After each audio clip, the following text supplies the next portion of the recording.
shame that the Public Service Commission has done it again. We came here tonight to talk with you about the commission. We were in hopes that some of you would be able to speak to them and try to convince them to change their minds, but now the time is too late.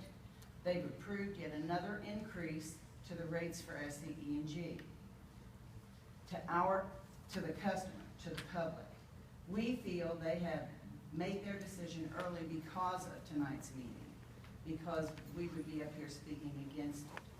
The PSC are all appointed by the legislators. And I believe, because of that, each of them are beholden to you and not us. And I think they are called the Public Service Commission, but it is clear and obvious that they are not in those seats to support the public. Amen. Their name is just a ruse to placate the public. It is to make the public feel that there is someone there on their side, but it can't be further from the truth. They haven't voted for us in so long we can't remember. In the first place, the legislature gave SCE&G, SCANA, permission to build a nuclear plant in Jenkinsville. Now the legislature is turning a blind eye to what the PSC is doing to all of the ratepayers. The stockholders are in catbird seat, but not. The customers, we're struggling to pay these bills. Was your blind eye intentional?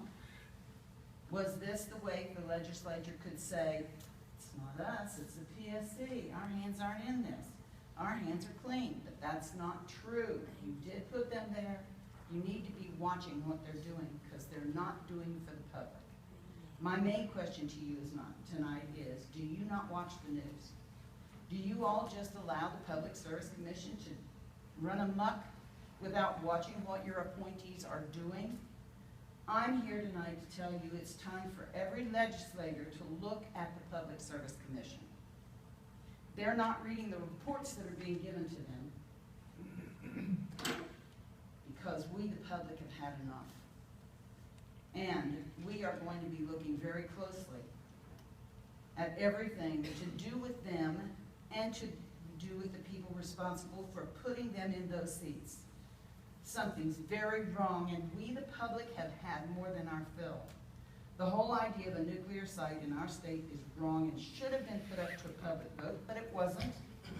And now the idea that the utility monopoly is being allowed to suck the money from the poorest people in our state who have no choice in the matter is horrendous. We are forced investors with no return on our money. I spoke before the Public Service Commission when they had their meeting in July, but I knew when I got up there that they weren't listening, that the public is only there for show. All our words fell on deaf ears. Obviously, they gave them the approval. You should be ashamed that you started this fiasco by appointing these people, and we, the public, feel you have to have known all this was going to happen. We are angry, and rightfully so. And we are looking very closely, and not just one, not just me, but our numbers are growing. Just because we didn't speak together doesn't mean they aren't out there angry about what's going on. You can only push us so far, and guess what? You've almost reached it. That's it. Thank you, Ms.